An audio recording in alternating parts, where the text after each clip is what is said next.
ఎప్పుడైతే దంపుళ్ళ షాపులో దంచుకుంటున్నాడు పెరిమెట్లో ఆడపడుచు దంపుళ్ళ షాపుకి వెళ్ళింది మంగా నేను కచ్చిడంతా ఇదికంటున్నానమ్మా నువ్వు దంపుళ్ళ షాపులో దంచుకుంటున్నావా మంగా మంగా దియ్య తిరుపతి వారి నే దిగి వచ్చారమ్మా అదిగా కచ్చిరా బాలే నే పొడుగు తీరా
బాబలన్న మాట వినగానే సిగ్గు తలతో మగ కూడా సిరి నవ్వు నవ్వుతా తల్లి పొంగట్టుగా ఆరవరి కచ్చిరికి వచ్చింది ఆరవరి కచ్చిరిలో మగ చెల్లిని కూడా నాయనా దెబ్బసిల్లి కాడ దాయి చేసి నిమ్మ యాత్రకు వచ్చి ఇంటికి వచ్చి నాయనా పాలసంలో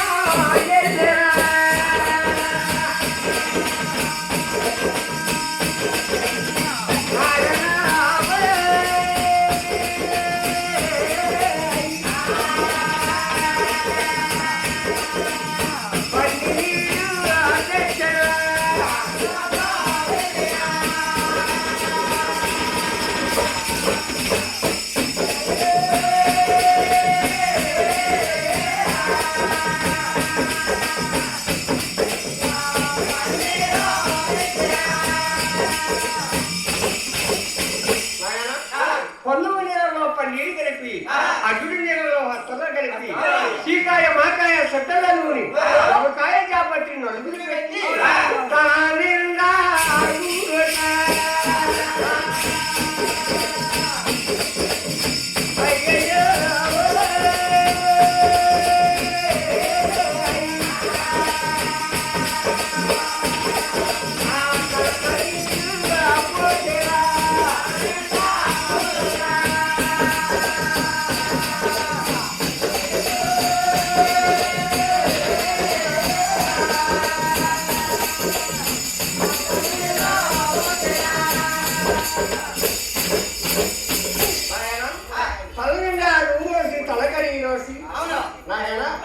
మళ్ళీ మొక్కల చీర మగక ధరించి అందాల కట్టాల రైతు మేడి పార్టీ తీసి కీరి జటలేసి నున్నంగా తల నువ్వి నూనె కొప్పు నున్నకి నువ్వి కొబ్బరి కాటి వేసి పంది కూర్చాలి జల్లు దిగబోసి ముక్కురడ్డా కోసం ముక్కులోకి నచ్చి పెసరకాయ పిల్లేండి పెదబావి అలా మంగళ కూడా చేసి నువ్వు తత్వం తెచ్చి నేరం చెప్పి ఈ మగాదేవి సిరికెత్తులు అంటున్నాడు.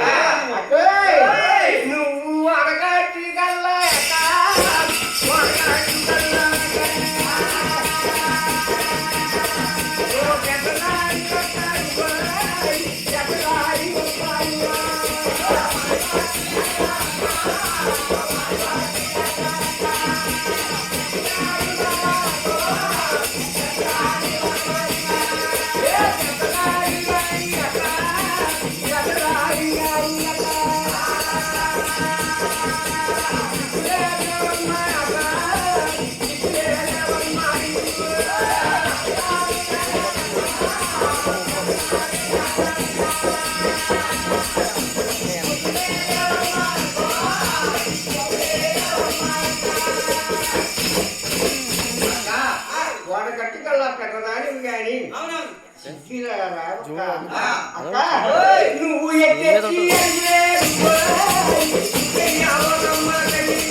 నువ్వు ఎత్తెత్తి అడుగులైతే భూదేవి మాట చెవింటాదమ్మా.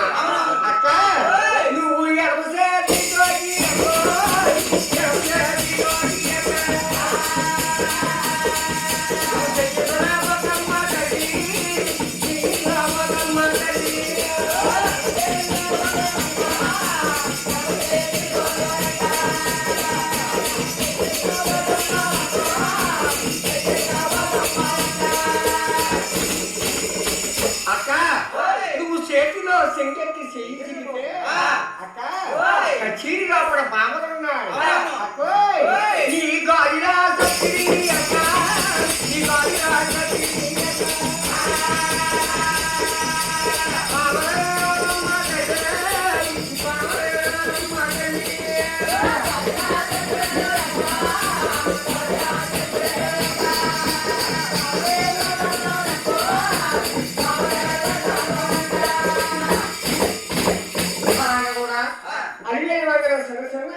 సన్నాడి అడుగులు అవసరాలకు తల్లి లేని మంగ సీమ కర్రగడ్డ సిట్టడుగు లేసి దోమ సామగడ్డ దొక్కడి లేసి చీరలు అప్పటిగా తీసుకొచ్చి ఆడవారి తాతయ్య తొడకాలు పైన పొలిమి తీరింది మంగ. చాలా బాగుందన్నాడు గోవిందరాజు. పుట్టోడు కర్ణాటక పక్కనున్నాడు. అన్నయ్య బాగున్నట్లు ఏమి చూసావు అన్నయ్య? నడిపించి చూడాల నడకలు అన్నయ్య. ఆడవారికి సులక్షణాలు ఉంటాయి, ఆడవారికి కానీ మగవాడికి కూడా సులక్షణాలు ఉంటాయి. కానీ కాబట్టి అన్నయ్య మోకాళ్ళు తాకులాడినా పాకులాడినా మడమలు మెలిగిరిగిన వాసాలు వెనక్కి తాటెక్కిన ముందుకి ఆ కన్ని ఏ ఎంత అడుగు పెట్టినా అన్నానికి లోటు ఉంటుంది అన్నయ్య. అన్నయ్య అంటే ఈ రోజుల్లో కాదు, ఈ రోజుల్లో బెమ్మగారు చెప్పాను. మా రోజు కూడు మోకాళ్ళ రోజు తుమ్ములు అన్నారు. కూడా రకంగా పోవడం నాయన తడపిక్కల రామాయణ రోసాలు నెల్లబొడిసిన కనుబొమ్మలు కలిసిపోయిన ఆవిడ గారి భర్త గారు పెళ్లిపేట మీద వచ్చు, పిల్లల కన్నా కలవచ్చు, నడిగాలు వచ్చేకైనా ఆయన కంట ముందు వెళ్ళిపోతానయ్యా. అన్నయ్య కోయ మెడవైనా బెత్తాడి చూపైనా మింగేసి నోరైనా ఆ కన్నిని ఒక కంట కనిపెట్టవలసిందే. చెంబు చెప్పవచ్చు లేదా చెంబు అన్నయ్య. చెలియా సాముద్రిక శాద్రామే గిరియవలన శాద్రామే గిరియవలన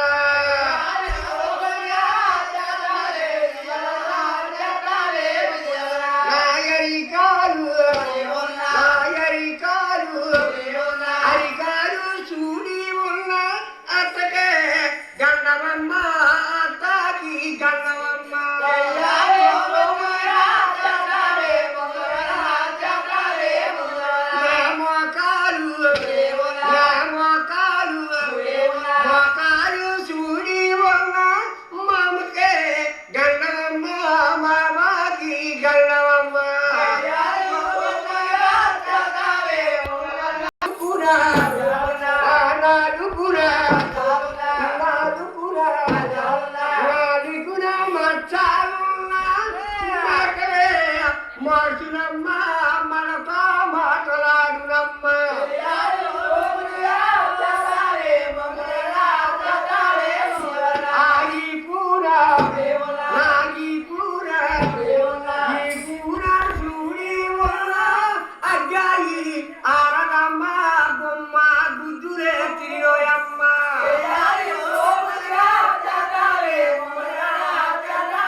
పొడ ఉంటే 6 కొమ్మల కలదు అంటే అవిశేషులు కలదు.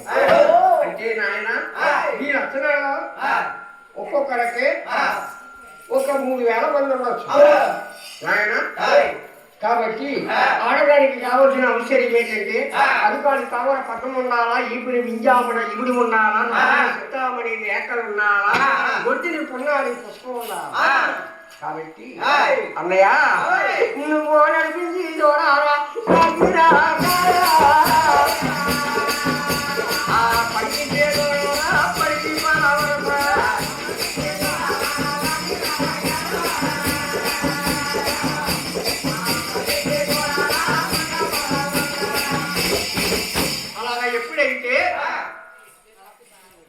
ఆనమని తాపి ఆలకించి పన్నెండు గుడ్ల ప్రాంతమేమి కూడా ఒడిపిండి దంపించి కచ్చిరిలో కూడా ఒడిపిండి రోడ్డు పోసి రోడ్డు మీద అడిగేయమన్నా ఎలా చెప్తుందయ్యా నేనే తగ్గిన తల్లి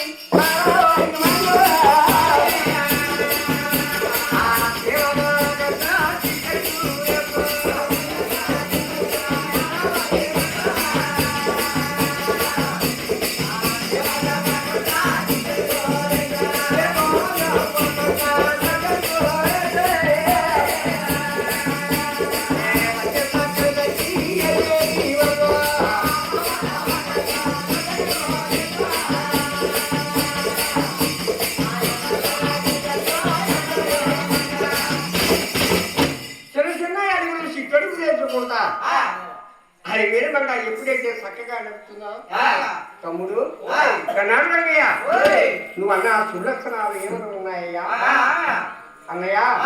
నేను అన్న సులక్షణాలు ఏమి లేవు. అది వేరమంటకి నేను కలుగుతావా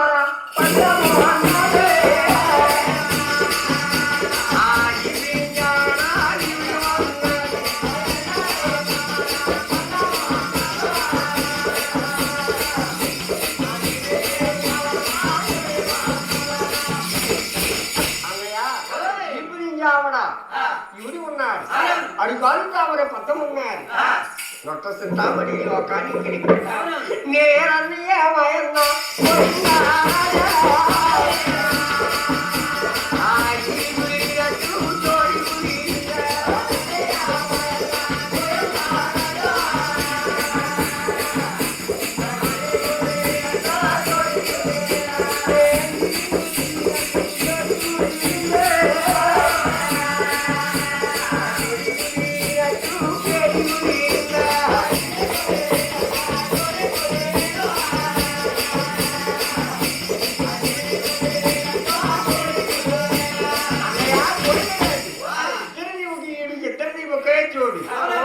ఇరిగమ్మ మెచ్చేది పొడిగమ్మ మెచ్చేది ఆయన పేరు కుదిరినట్టు ఈడి కుదిరింది, ఈడి కుదిరినట్టు పిల్ల కుదిరింది అన్నయ్య రాజా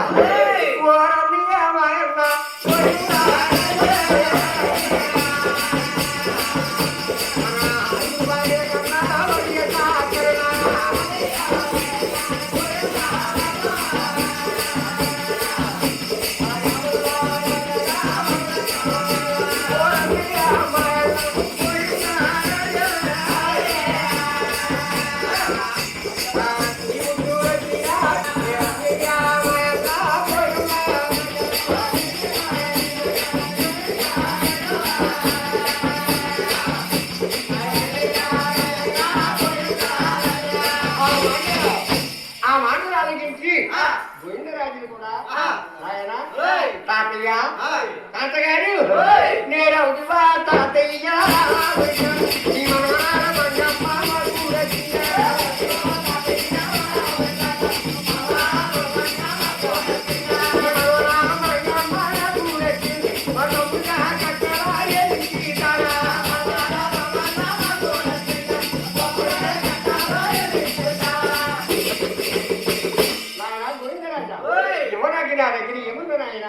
మురుగులు వరుసలు ముత్తుతుంగరాలు ఉన్నాయి నాయన నేరి పెళ్లికి రావేదా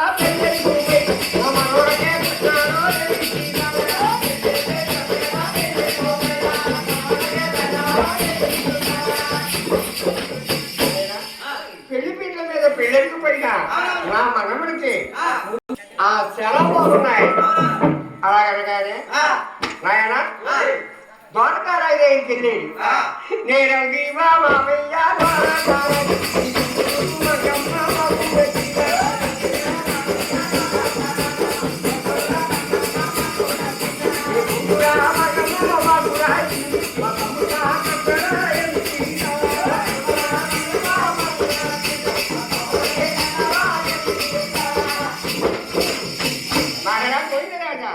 యువరాజు నా దగ్గర ఏముందయ్యా పెనుమంటి వాడు పెట్టారు నాకు 5 మూల బంగారం కొరికారు నాయన పెళ్లి పీటల మీద పెళ్లి అరిగిపోయినా కూడా 5 మూల బంగారం కొరికారు నాయన నేను ఇచ్చేను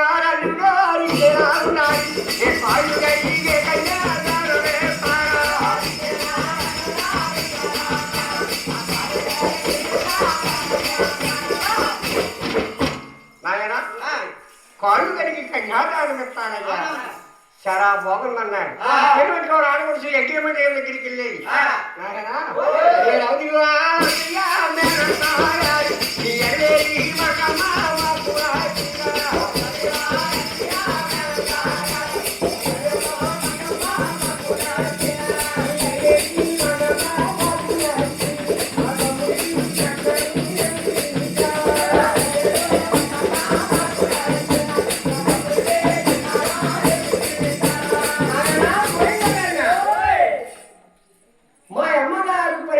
పసుపు కుంకుమాని పెట్టి 6 ఎకరాలు కూడా నా కూతురికి అన్ని వాళ్ళకి నేను రాసిస్తాను.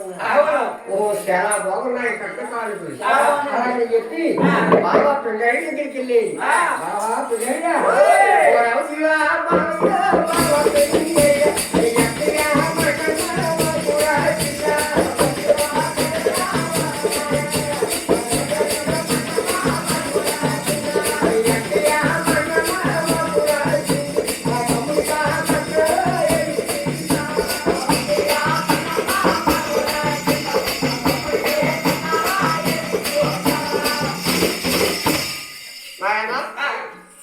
బావా గోవిందరాజా బావా గోవిందరాజా మా అక్కకి పెళ్ళి అయ్యి ఆలవాడి పట్టణం విడిచిపెట్టి ఏడుకొండలోకి వచ్చినప్పుడు దిగాతిరుపతి వచ్చినప్పుడు బావా తాను కాపురం తాను చేసుకుంటా అన్న రోజుని కూడా బావా నేను లెక్క గురు చూడలేదు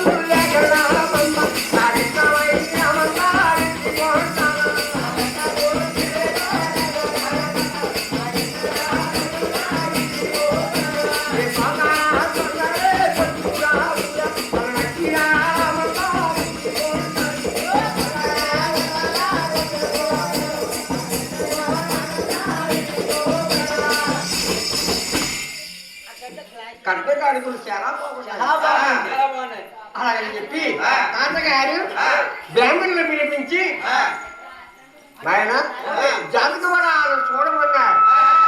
అయితే నాయన ఊరు బ్రాహ్మణులు ఊరి పేర పిలిచి తన ఊరి బ్రాహ్మణులు తన పేర పిలిచి నాయన ఆనాడు తాతయ్య బ్రాహ్మణులకు వచ్చి ఆడవరి తాతయ్య స్వామిళ్ళు పిలిపించి సాపల పేరు బ్రాహ్మణులు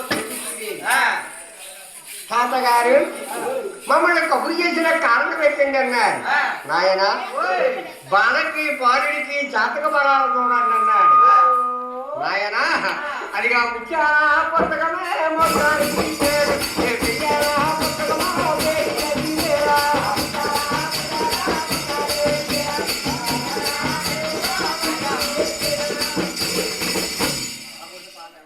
నాయన ఎప్పుడైతే ముత్యాల పుస్తకం ముద్దరిప్పి ఫిర్యాల పుస్తకం పేరు చదివే తాతగారు మీ మనవరాల మంగమ్మ ఆదిశేషమైంది. తాతగారు మీ మనవడు వెంకటరమణ సింహయ్యేదండి. తాతగారు నేనెక్కడ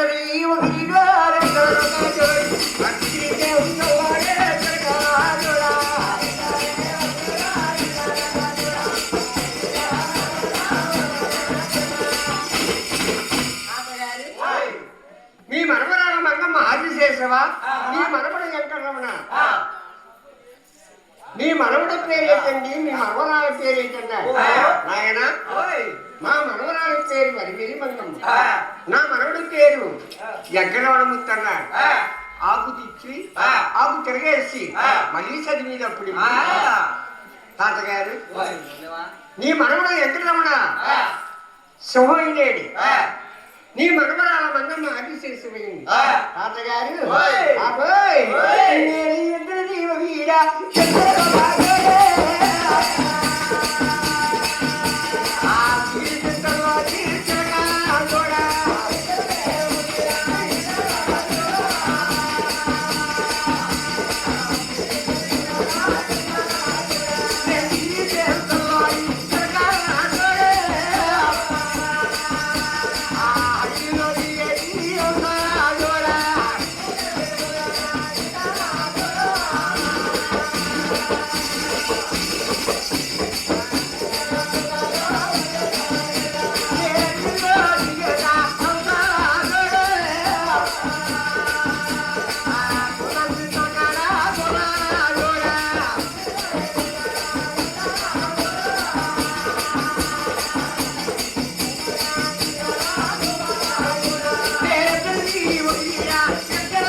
చాలా బాగున్నాయండి తాతగారు అన్నాడు నాయనా అయితే పెళ్లికి కూడా మొత్తాలు పుట్టమన్నాడు నాయనా ముచ్చాల బుద్ధుకు ముద్దరిప్పి సుఖ నక్షత్రాలు సూచిపడి ఎత్తి మళ్ళా ఆకు తిరగేసేది ఆకు తిరగేస్తే అలా అంటున్నాడు నేను ఏమండి ఏమండి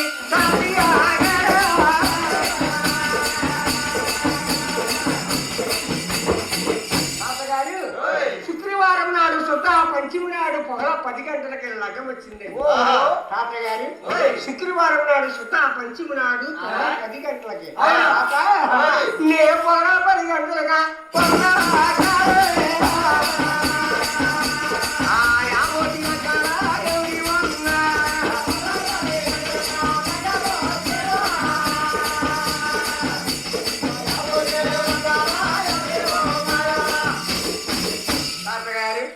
పొగల 10 గంటలకి లగ్గం వచ్చిందండి ఆ బోతు లగ్గం సరే నాయన లగ్గాలు చాలా బాగున్నాయి వారికి ఇచ్చిన సంబోహాలు వాళ్ళకి ఇచ్చే నాయన అప్పుడు గోవిందరాజు అంటారు తాతగారు మేము ఇల్లు బయట వెళ్ళి 6 నెలల 15 రోజులు ఉంటుంది మా కన్నా తల్లి ఎదురుగల తల్లి ఎదురు చూస్తారు తాతగారు మీ పెళ్లి పనులు మేము చూసుకోండి మా పెళ్లి పనులు మేము చూసుకుంటాం మాకు సెలవులు దయచేయమన్నాడు గోవింద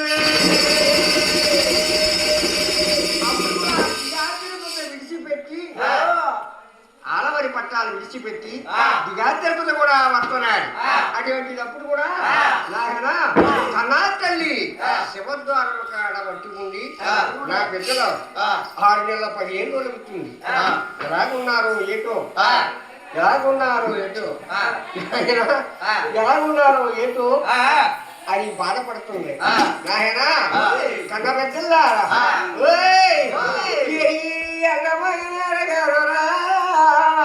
నా ఎల్లి కొడి కూడా ఎరగరా గుడికి రా నేను రాజా వంతేనా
కన్నీరు పెట్టి కొమ్మాలు ఎదురు చూస్తామంటే రాములు ఆరుగురు ఎలా ఉన్నారంటే సన్నపడి ముచ్చారా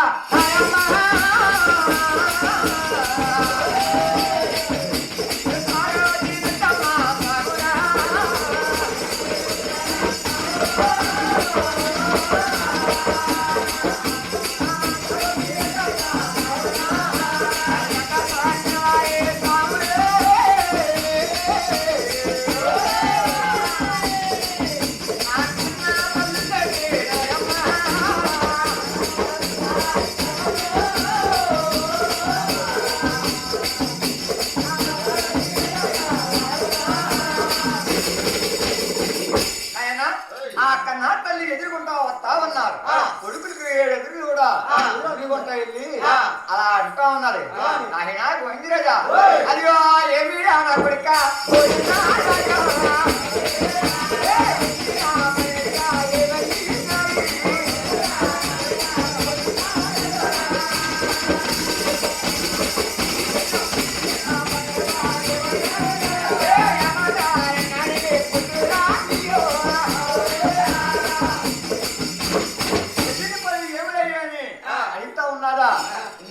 ఎక్కడున్నారని అడుగుతూ లేదు. అలాగని కూడా అంటా ఉన్నాడు ఈ పుట్టోడు పెన్నడు రంగి అనుకుంటా ఉన్నాడు.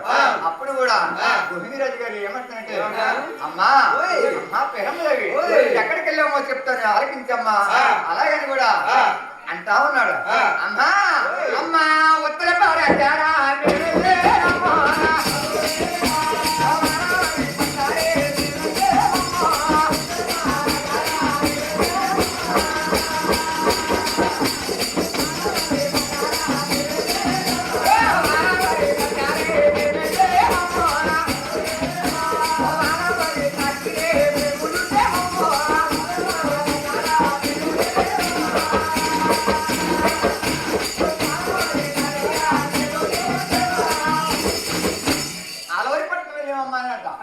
ఆ మాట ఆలకించి బ్రహ్మదేవి కూడా గుండెకాయలు కూడా చల్లబడిపోయినట్టున్నది. నాయన గోవిందరాజా ఆలవరిపట్నం వెళ్ళారా అన్నాడంట. వెళ్ళేమన్నాడంట. ఆలవరి తాతీని చూసామన్నాడంట. ఆలవరి తాతీని చూసారా అలాగే ఆశ్చర్యపోతా ఉన్నదంట. అవునమ్మా ఆలవరి తాతీని చూసామన్నాడంట. ఆ మాటలు ఆలకించి నాయన ఆలవరి తాతీని కూడా ఎలా ఉన్నారనంట. అమ్మా వేరే ఛాతి కూడా చాలా చక్కగా ఉన్నారు కానీ అన్నానికి కొద్దిగా నీరసగత్తులా ఉన్నారటమ్మా అన్నాడంట. ఆ మాట ఆలకించాడు వెంకటరమణ. అలా ఉన్నదా అలాగని మనసులో పెట్టుకున్నాడు. ఇంతకీ నాకు ఎవరి పిల్లలు నాకు పడలుగా ఇచ్చారన్నట. అమ్మా చెప్తాను సరిగ్గా ఆలకించు. అమ్మా అదిగో అమ్మా మాయమ్మ